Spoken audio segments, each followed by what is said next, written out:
Broncos on a back-to-back road spot here. Although they got the win in Tampa, I did not actually do the diligence to see if they were staying in the East Coast. Catching 7.5 points here, plus 296 on the money line. Jets minus 350. 39 is the total. Another relatively simple handicap, I think. Are we good laying this many points with the Jets? I mean, we just did this against the Patriots on Thursday night. It was short. It was 6.5. So no, for me, the handicap, for the Pats Jets, that was primarily situational. Like that was a brutal spot. You had a head coach making his Thursday night debut. That's a horrific spot. You had a team coming off an overtime game going on the road for Thursday night. Like there was and obviously the talent discrepancy and everything else.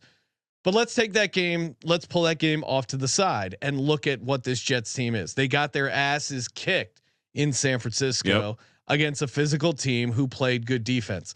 Then against the Titans, if it wasn't for Will Levis being a complete buffoon, if it wasn't for that block punt for a touchdown, the Titans defense did a good job of putting the clamps down on the Jets. I thought overall. Now, I understand this isn't the best situation spot for this Denver Broncos team, but I do think this is a pretty good matchup for them. Patrick Surtain, look what the Broncos pass defense did against Godwin, Mike Evans, and Jalen McMillan, and in the passing game of Baker. Like they did a very good job of slowing them down. Now Jets are coming off long rest from the Thursday game.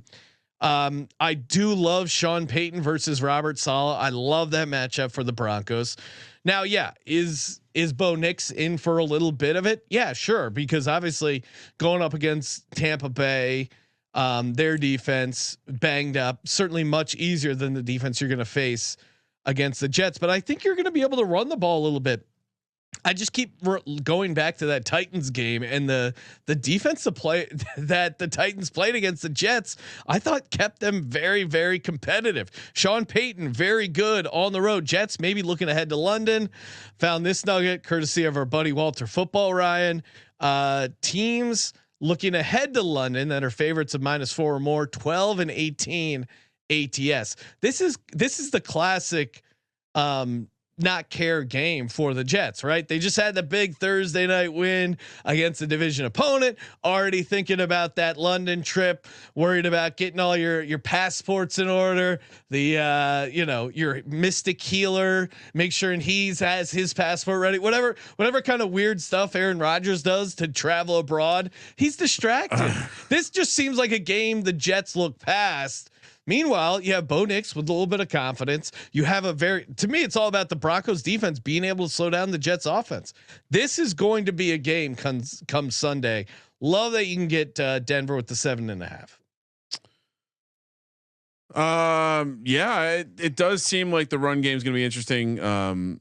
Tyler Beatty, running back, on being clocked at 20.99 miles per hour last week on his 43-yard run versus the Bucs, second fastest for a ball carrier in week 3 of the NFL.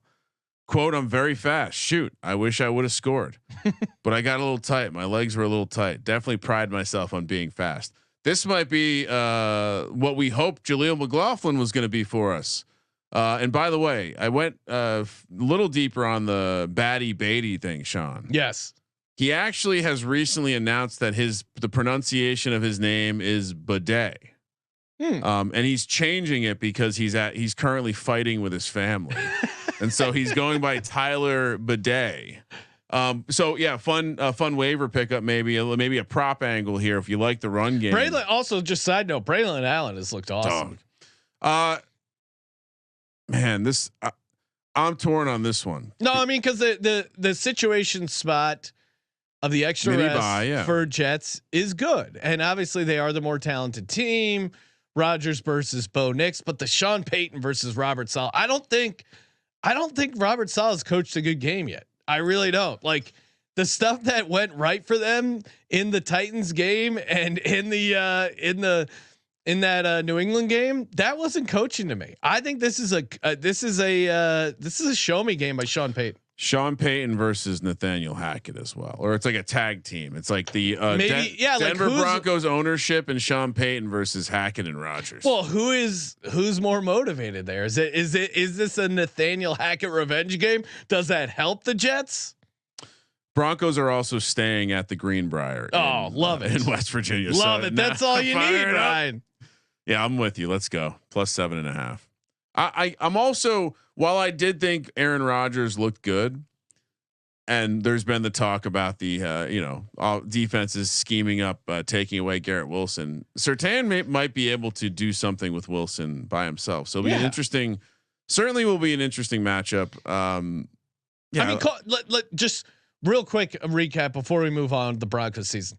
They went into Seattle, incredibly tough spot, played a very physical game, and we're in that game like basically till the end without getting a first down. Yeah. With their offense being horrible. Then you're at home with the rookie quarterback making his second start against the Steelers. And as much as Steelers kind of impose their will, I think the Steelers are the best defense in the league. And even in that, like the Broncos were kind of hanging around late. Then they finally get out of that Sean Payton zone of week 1 and 2 where he can't get a win.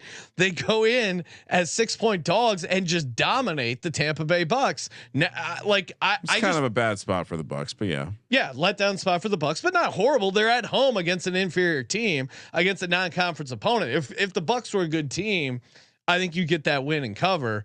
I just think their season has been pretty decent so far.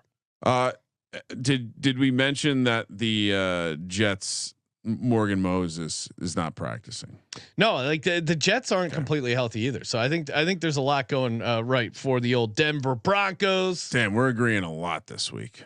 We had a bunch of disagreement. Just two, only two.